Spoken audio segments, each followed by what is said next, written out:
Great. Okay. Tomorrow, the Marin County Board of Supervisors has a resolution before it to oppose the aerial spraying. Thursday, the Fairfax Town Council has a resolution before it opposing the aerial spraying. What you need to, Wednesday in Fairfax. So Tuesday, Board of Supervisors, Wednesday in Fairfax. Those of you that are here from Santa Fe and Corte Madera and Larkspur and Mill Valley and Sausalito, Tiburon and Belvedere, ask your city council, Ross, San Anselmo, ask your city councils to put in resolution on their agendas and get them passed. We want all 11 cities in Marin County to oppose this aerial spraying. If we're all organized, if we're all united, hopefully the governor's going to start listening to us. Okay, let's start taking your questions. Just tell us your name and where you come from. Eleanor Lyman. I come from Bolinas. Bolinas, okay. Well, I watched the Berkeley City Council DVD last night. Hold that mic right the Berkeley right City in front Council process, and a couple of things were said by the officials that I'm wondering about, and I'm wondering if someone could answer. What they said was, for one thing, that the capsules weren't really plastic, that they were something else. And so I'd like some clarification on that. The other thing they said was that the pheromone were 20%, the water was 70%, and the inerts were 10%. So I'm curious about those things and what the facts are, and where you can find the facts about it. Okay. It's a urea formaldehyde polymer. I don't know how you can call it anything but a plastic. And we don't know the concentrations they released the names of the ingredients, but they refused to release the concentrations. So we have no way to find out whether that's accurate information or not. All we know is it's 83% inerts, I think, Caroline? 83% inert, and the rest is active. And we don't even know what product is going to be used on the spraying here in the Bay Area, so any prediction that we might make is probably not correct.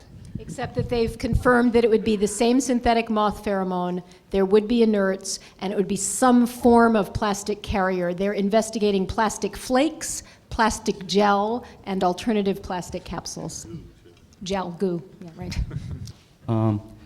I want to thank everyone that's here, the panel. My name is Glenn Chase. I'm from Santa Cruz. And they asked us to write letters and to tell people. And I just want to bring to your attention that if we write letters, it'll be hundreds and maybe a couple thousand. If each of us finds another 100 people, or 10 at least, and they find some more, and they find some more, then we'll be dealing with hundreds of thousands of people, and then we will be writing letters, and then the Bay Area, both Bay Areas will know. And I want to encourage you, how do you do that?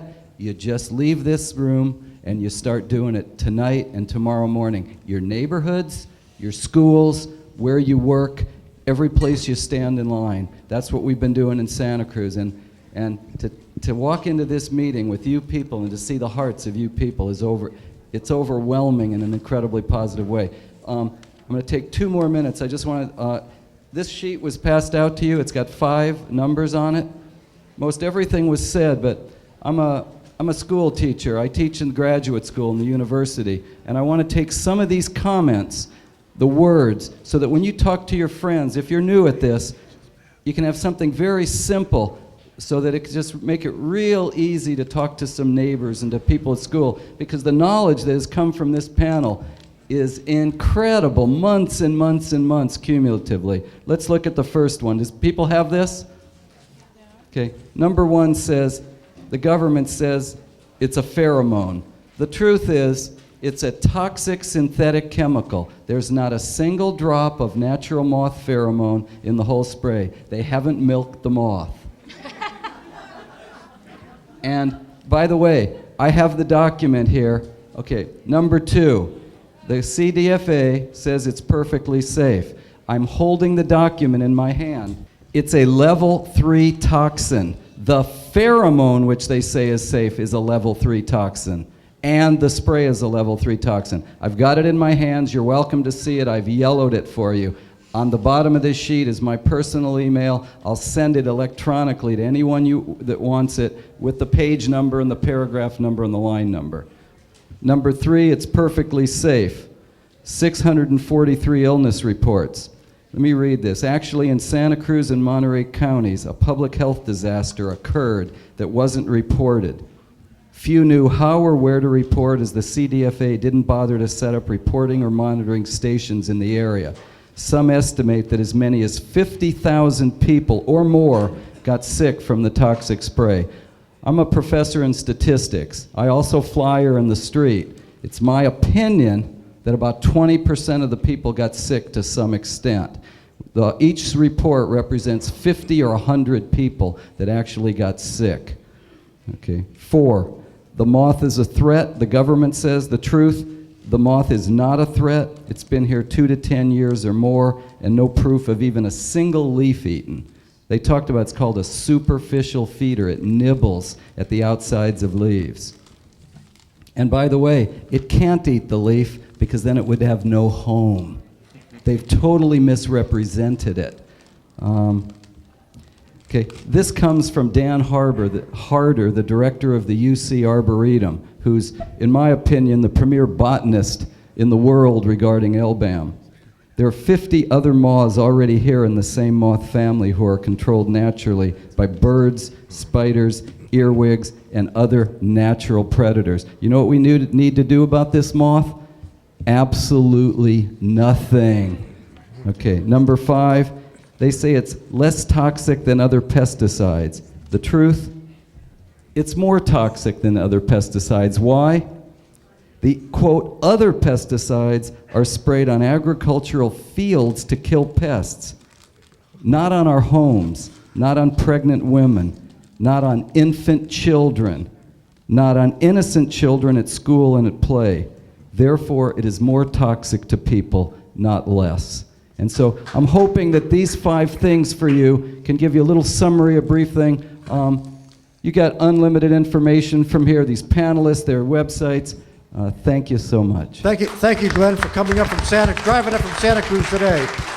Ginger, you've got someone back there. Yes. Are there these moths in other places in California and other states? And does anybody know how they chose the counties they've chosen? Why is it us? I'm just curious. I mean, are there moths in other areas that they have chosen not to, you know, The simple bombard? answer is that the coastal climate is what the moth prefers. The extremes of temperature in the Central Valley and the mountains are inhospitable to it. So they're looking in the areas where they know it's likely to show up. Okay. But it is true that it's showing up all over the place. And you raise an important question, which is how precisely can trapping ever really reveal these sub-detectable breeding populations? 2 weeks ago, they found a moth in Santa Barbara, and yesterday they announced they found them in Sonoma County, one moth in Sonoma County. So there are other counties, yes. Right. Well, the other question was, we've been told it'll be monthly spraying. Why didn't that continue in Monterey and Santa Cruz? What did you do to stop that? Or what has The been moth is also dormant in the winter, so it's 9 months of the year. So they stopped from one November spraying to... and then it's winter? Well, or once a month. I mean, it happened for them that there was one spraying and then winter They didn't hit. start in Santa Cruz till November, and then it was winter. Okay, thank you. They won't spray in the rainy season, and they know the rainy season's about to end, so that's why they're cranking up the machine. Right, okay. Question on, This is something that hasn't been said yet, that if all the other things that we've been talking about doing don't succeed, it may turn out that we have to resort to something even more extreme, and that may mean going to some of the state buildings in the state, sitting down in front of them, blocking access, whatever it takes to make them take us seriously. You know, I'm very open to a step-by-step approach, but we can't allow them to just go ahead and ignore us. you're not And suggesting civil disobedience, I'm are you? Yes. I'm suggesting whatever it takes, you know, and if that's what it takes, then some of us who are willing to do that need to be open to that possibility as well. Great. Okay, thank you, Alex. Ginger, you've got someone there. Yes, please. Given that these moths are showing up in other, as you mentioned, moist climates, what is the plan for where they're picking places? If we pick up and move to Sonoma, how do we know we're not going to be followed? And legally... You don't. You don't. And legally, while the attorney had clearly many good thoughts on strategies, the question is, given that this started with a regulatory exemption statewide, and as I understand it, a regulatory federal exemption, and they're talking about the federal FDA can come in even if the governor signs a no-go order, how do the legal and the political bills, if passed, stop and overcome that exemption? Oh, never underestimate the creativity of a plaintiff's lawyer. There are exemptions, but they were designed to counter... Hold that mic right up to you. They were designed to counter the normal everyday CEQA review. They weren't designed to prevent your enforcement of those federal and state laws that I mentioned. There you go. Hold it right Those up to you. laws that protect clean water, that protect endangered species, that protect marine mammals, that protect your watersheds, that protect clean air, and give you a fundamental right to truth in government. What you have here is lies in government, and the law says that must fall in the face of litigation. Given that we have 6 months, does any of that lead to some sort of injunction? The first step, again, is Freedom of Information Act and Public Records Act requests. The second step is, armed with the truth thus obtained, we go to the nearest sympathetic jurist and secure the desired injunctive relief. But you have to get the facts first. We have the legal remedies. We have the laws in place. They haven't been repealed quite yet.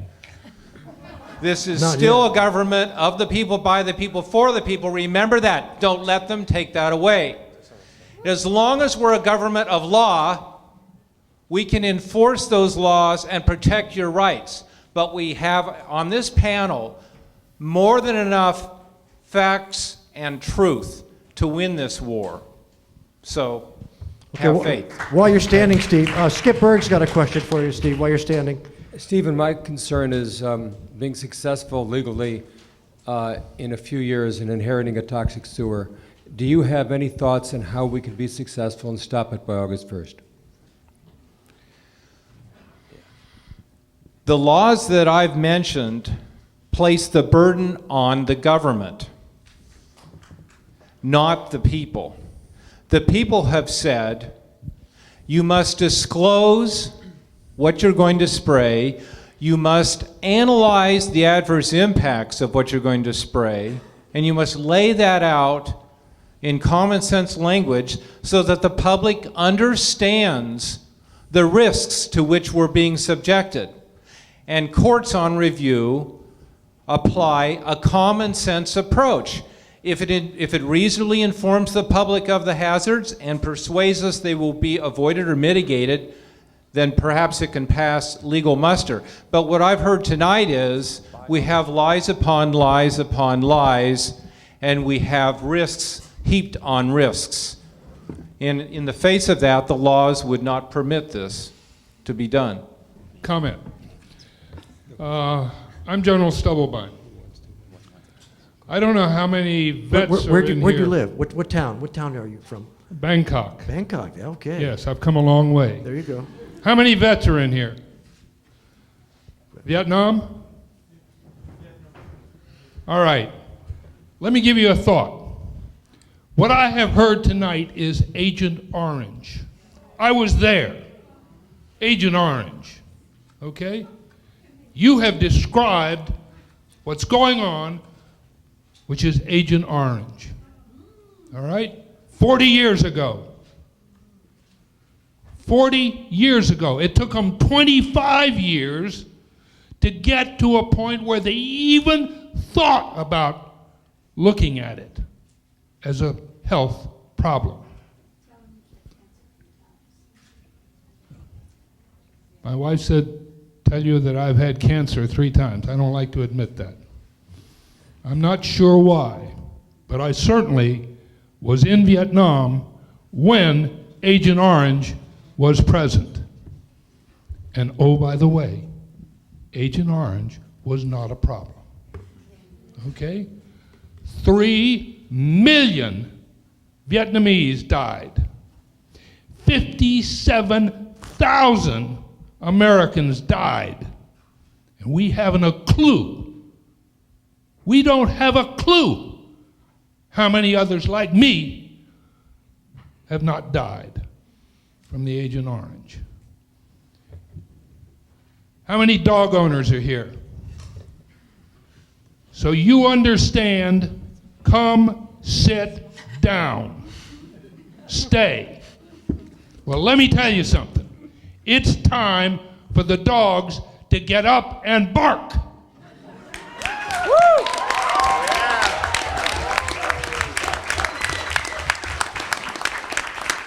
Oh, by the way, I didn't say bite yet. But right now, it's time to bark. And that means you all and everybody you know. Because what you're looking at is genocide. Thank you. Okay. The question is in relation to what kind of laws and legislation and power do we have to stop this biogas first?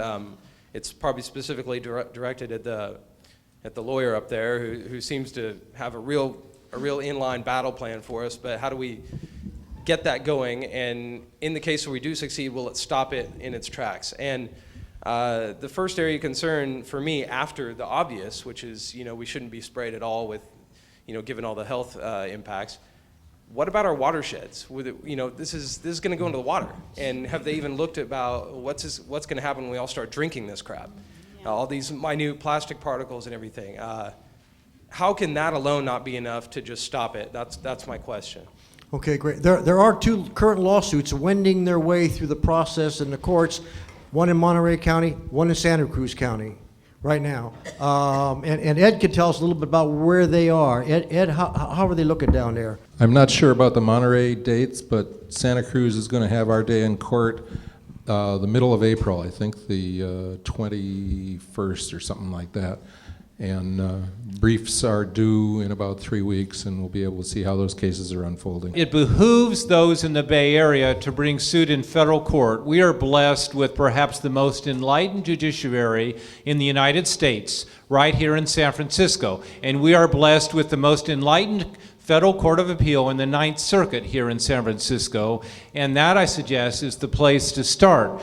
We have a number of federal laws whose violation has been documented with respect to the events in Santa Cruz and Monterey counties. And we need to get into federal court armed with the facts to force the government to stop. Can that be done by August 1st, though? That's the question. Can this be done in time to stop this before it happens? That's the number one I think concern. so, yes. We're looking at an August 1 countdown in Marin County in San Francisco, as I understand it, perhaps earlier in the East Bay. And yes, we can get into federal court and get an injunction. Okay. I wanted to... And then just the final suggestion. Let me just add, we have to raise a lot of money to get into court. We're just not going to jump into court and spend $100,000 or $200,000. We've got to raise the money to do this. But you had another question. Yeah, if anybody has teenage kids or young adults, or even if you're internet savvy and you're 89, I mean, whatever it is, blast it out there. Get it on MySpace, Facebook, all the places where people are looking, so we can spread the word within our community and get as many of these letters we're all talking about going as possible, and as much information as possible. Because I mean, personally, if I go out in the street right now, outside in this shopping mall, and ask people if they want to be sprayed with chemicals, they're going to say hell no. So they're going to do something about it. And I think it's just about getting the word out to people as fast as possible. Outreach. I was at Trader Joe's for about an hour and a half today handing out literature, and people are just totally unaware. They don't have a clue what's going to happen to them here in this county, right here in Marin County. Though, I would like to add something, though, to that, because just having experienced this whole thing already, if anyone's seen the movie Groundhog Day with Bill Murray, I've watched one lawsuit obtain an injunction that held for about a week before it fell apart and the planes started spraying. I watched another lawsuit, the federal lawsuit, crumble and get thrown out of court on jurisdiction grounds. And 2 other lawsuits get stuck in procedural rules that haven't even had their day in court. I think the lawsuits are one tool. We've got to pursue them. There's something that's in our arsenal, and we've got to use it. But do not underestimate the political power of all of you people. It wasn't those lawsuits that got those 5 bills on the dockets. You guys have to get your friends mobilized, everyone you know calling out, writing letters against this spray, because the lawsuits will be more successful if there's not 11,000 people on this petition, but 7.3 million people, because that's how many there are up in the Bay Area. We've got to continue. Don't take your eye off of that while the lawyers do their business in the courts. Yeah, please. I can't underscore that enough. I mean, these lawsuits serve a political purpose more than anything at this point, which is to support our citizen efforts. What John said is, in Monterey and Santa Cruz, no one paid attention to our efforts on the statewide landscape until Assemblymember Huffman held a hearing, until Senator Migden put forth a resolution. No one in the state paid attention until cities passed resolutions opposing the spray. Lawsuits didn't matter. They didn't care. They weren't intimidated by lawsuits. But when people came forward, made enough phone calls, passed citywide resolutions, that's when we saw the momentum in the Capitol to do something. And we know that the people that can push the button, pull the trigger, stop the spray are the Secretary of Agriculture and the Governor of California. And the Secretary ain't moving right now, so I say take it to the Governor. About a week ago, I went into Whole Foods and I went to their customer service and asked them what their involvement was in Stop the Spray, and they were all like, "What spray?" And I asked to speak to the manager, and everyone was very nice and helpful, but I found that generally, if people in Whole Foods and even customers were coming by saying, "Oh, isn't that just a pheromone or something?" Not only are people not aware, and we do have to get the word out, but I wrote a letter today to the the manager of all of the Bay Area Whole Foods, which they're all over the place, San Mateo, and that's another place that's being sprayed. That yes, it is San Mateo. Just to see if somehow Whole Foods, I mean, they're kind of the the epicenter of people who go for health reasons and well-being, but they also have a program. This is a suggestion. They have a program where if you bring your own bag and get a token, they will match that. It's worth 5 cents. They will match that donation. So I was going to suggest, I mean, I don't think I'm the one to do it, but if one of you, higher ups can convince them that this is such a worthy cause, that if we could, drop our token in the bag at Whole Foods and start generating some income for this. But also, I mean, there are a lot of, businesses in the community that I think we could get involved in this as well. I just had one question though. People have been talking about getting involved on the state level, but what about the federal level? Should we hit up Nancy Pelosi and Barbara Boxer and Dianne Feinstein? I have alerted Barbara Boxer. I have alerted Lynn Woolsey. I thought her chief of staff would be here this evening. Tom Roth was going to try to make it down. But yes, absolutely, we've got to involve them in this fight. Absolutely. I might mention that the Good Earth Natural Food Store in Fairfax printed a bunch of our flyers, and we're putting them in every grocery bag in the store for the past 3 or 4 days. Two things your federal legislators can do for you is they can take the money away. We're talking about USDA money for this program, and they can also ask the USDA to review and reclassify this pest based on up-to-date science, which makes it clear that it doesn't do harm. So if you want to say specific things to them, those are things to say. My name's Madeline Berg, and Skip is my dad. I just had a couple suggestions and then a question. As far as the synergistic effects of the spraying and the combination of all the inner ingredients, I was wondering whether the EIR process and the CEQA certification covers that.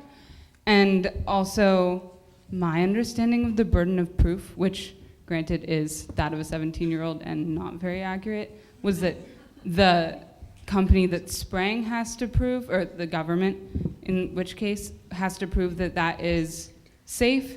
And also, as far as the definition of organic, I guess, especially for John, how can you certify your food as organic if it's being sprayed, even if it's not by you? That seems incredibly problematic to me. Sure. Organic food to the government's just a legal definition. So they legally defined this spray as something that can be sprayed on organic crops. And so they spray it on organic crops, and you can legally call it organic food because, unfortunately, it's undermining the organic label, which is one of my biggest concerns. We trust the organic label to mean that the food has been raised with organic processes, not sprayed with synthetic chemicals. And unfortunately, this goes to the National Organic Program. They're the ones that did the definition. We had a meeting with the CCOF, and we talked with the spokesperson for the CCOF about it. And what they said is they're not allowed to, by rules, by law, they're not allowed to decertify their members, even if they came out opposed to farmers using checkmate directly on their crops. So the way it happens is because it seems like the organic food is a legal definition now. It's not what we think it means. Comments for the scoping session are still open. The CDFA has to receive them by the 20th of March. So you've got a couple of excellent questions that we need to get that in writing. And you need to address the CDFA and say, I want the environmental impact report, the draft environmental impact report, to address these issues, and just spell it out for them. Sign your name, put your address on it, and send it to them. Okay, do you feel like morally obligated to not mark your food as organic because of that? And then my other question is, if you took, say, a few of the inert ingredients and you sprayed those on your crops yourself, would that be certified as organic? Well, I live in Carmel Valley, so I'm not being sprayed, actually. Oh. So, but yes, I would feel it would be a misrepresentation of what I was selling to people. If I was telling them it was organic and they were believing I was growing this stuff without pesticides, and pesticides were indeed being sprayed, that would be a problem for me. I would have a problem. It's important to fight this fight on a lot of different fronts, and we've talked about most of them here tonight, the legal front and putting pressure on the state legislature, the government in particular, the feds, the whole 9 yards. We've got to do this. We've got to get ordinances from local towns. But it's important that we not lose track of one other thing, and that is that when all is said and done, if we're successful in a lawsuit, or if we're successful in most of the legislation that's in front of the Assembly now, at the end of the day, we still will not have the right to control what chemicals are placed in our own body. So what I want to emphasize here is we've got to expand the language of the kind of fight we have. We've got to start turning this into a fight over who decides, just like John said. We've got to start talking about who has the right to control the chemicals that go into our own bodies. Who decides what gets sprayed in our local communities? Is it the local community, or is it somebody at the Department of Agriculture? And I say it's the local community. This is about democracy, and it's about rights. And I think it's time that we draw the line in the sand and start having the fight. There you go. Thank you. We'll finish up, Reed. And the way to do that is don't stop at an ordinance at your local town. Insist that your town pass legislation that prohibits chemical trespass. Don't stop with an ordinance. Nothing has really been discussed here tonight about other parts of the CDFA's plan as part of their so-called Light Brown Apple Moth eradication program, but it includes ground spraying, which means going on people's property around their homes and spraying trees and fences and spraying around the properties, and also painting a combination of pesticides and the specific pesticide that they call a pheromone onto telephone poles 8 feet off the ground, 3,000 telephone poles per square mile. And those things are scheduled to be begun much sooner than the aerial spraying. Please check out the information on the websites and pay attention to those parts of the plan as well. Thanks. My name is June Maselvis. I'm on the Integrated Pest Management Committee at the Kentfield School Districts for the last 10 years. And one thing that I did recently was address the superintendent of our schools to see if we could get an email blast out to the 1,000 families that are in our district for this meeting, and they agreed to do it.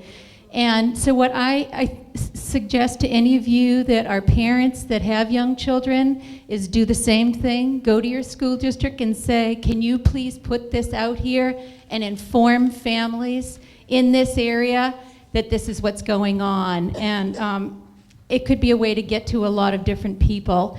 And then my question is twofold. I both called all the people on Ginger Sodders Mason's list, the multiple names on there. Is it more effective to call versus email in terms of getting a response? And then my second question is, what I understand the legislation that Carol Migden is bringing up is more a moratorium on spraying, and I understand that there are other communities are delaying the spraying, and other communities are working toward an outright ban in spraying. And I'm trying to figure out like how that's decided or what's going on with that. Ultimately, nothing we can do at the local level, save passing one of the ordinances that Reed talked about, actually stops the spray. Carol's resolution is a resolution. It has no legal teeth to it. The resolutions we pass through each local government are resolutions, which mean they have no legal authority.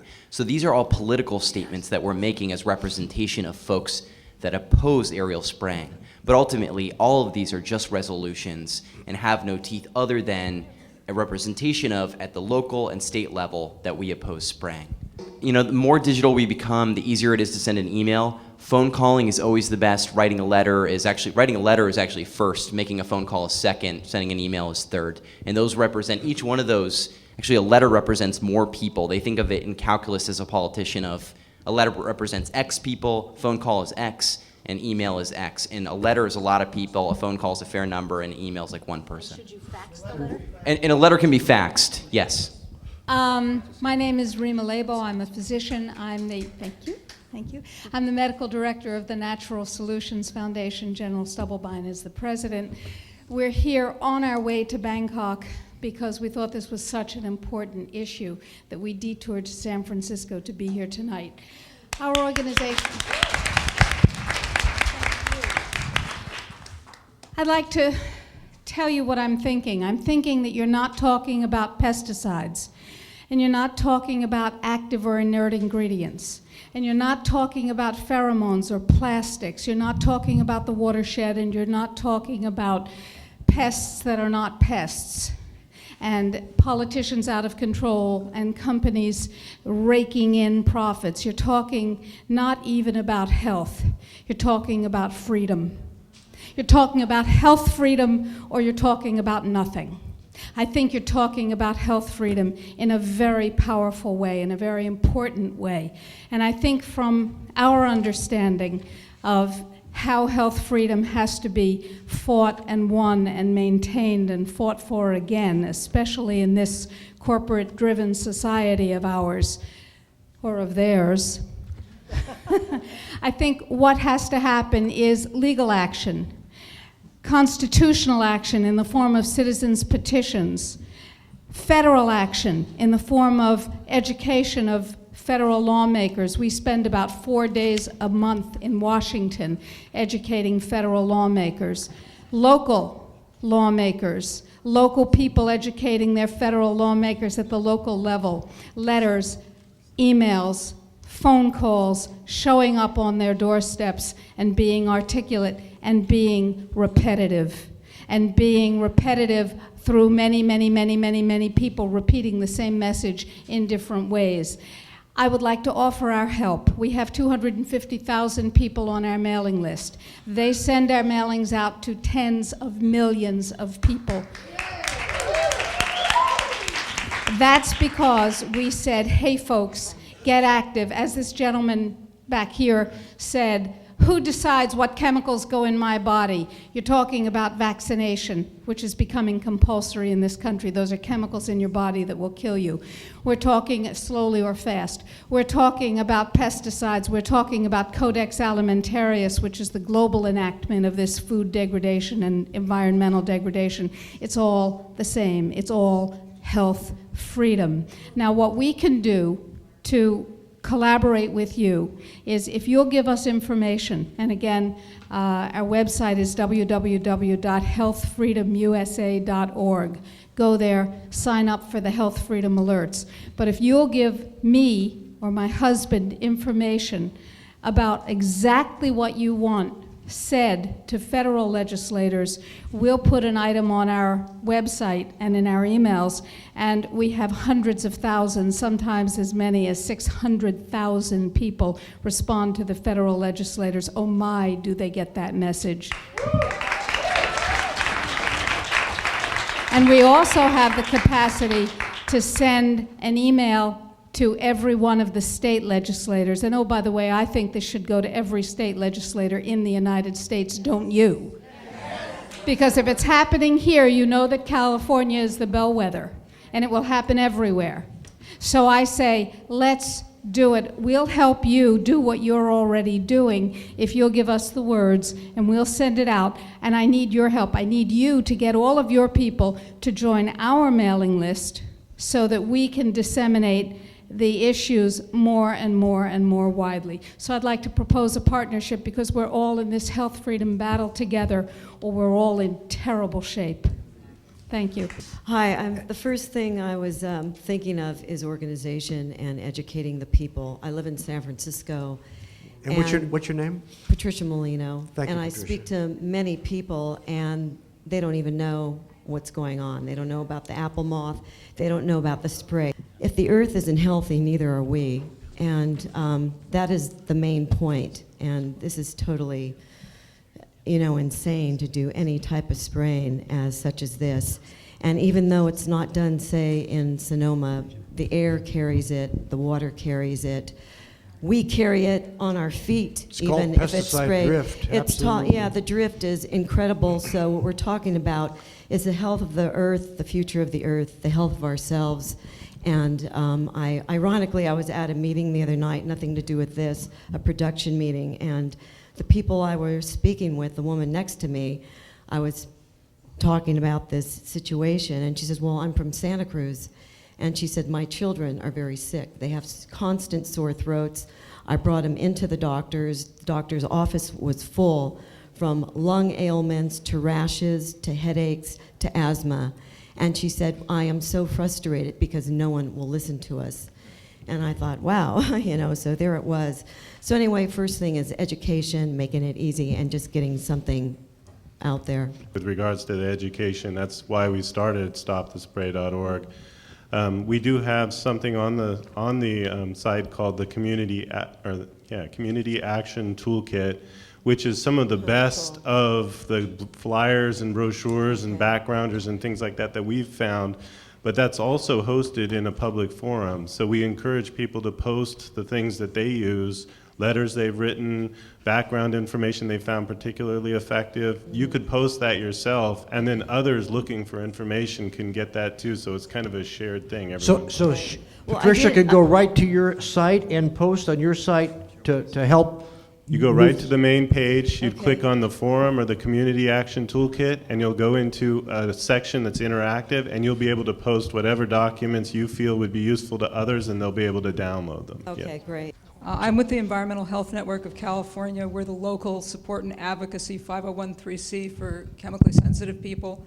I want to thank each and every member of that panel who mentioned chemical sensitivity. You have no idea how gratifying it is for members of our community to come to a meeting like this, and it's people besides us, because in far too many places, it's only us who show up to fight this battle, and we have to do it as ill people, and you have no idea how difficult that is. Our organization came into existence more or less because of the malathion spraying many, many years ago. And I have buried very many much-loved friends who lost their battles with one disease after another that came about because of that spraying. I want to reemphasize something that's been said several times about how very, very difficult it is once you have been poisoned to get that documented, to get help from the medical profession. And strangely enough, I want to point out something that I don't think has been made really, really clear about that. It may seem like sort of a defeatist attitude, but if you take the attitude that maybe the spraying or some amount of control somewhere is going to happen, and you fight to get things set up so that the damage done by that can be better documented, so that people have places to go, so that the tests that need to be done are doable, you know, and relatively cheap and things like that, that actually serves as something as a deterrent, but believe it or not, to the people who want to do this, because they are afraid of being sued for damages. And when they see a community that's getting ready to document what's gone wrong, you know, that's something that they don't see very often.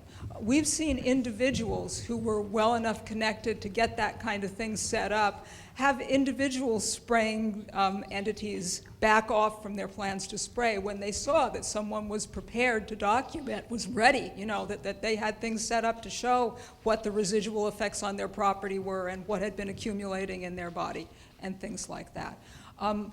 Thinking long term about this, one of the most frustrating things is that as people die, it's almost as if their death didn't count, because it's never on the death certificates what they actually died of, and too often there hasn't been documentation. So, you know, as far as what you can do, besides as local entities trying to stop the spraying, for the long term, for this battle and for other battles, we need our public health services, we need our local clinics, we need local doctors who know about this stuff to be organized in a way so the damage that is being done by this and by other toxic trespasses can be documented. When it starts to be better documented, our chances of getting the people to back off do go up, believe it or not.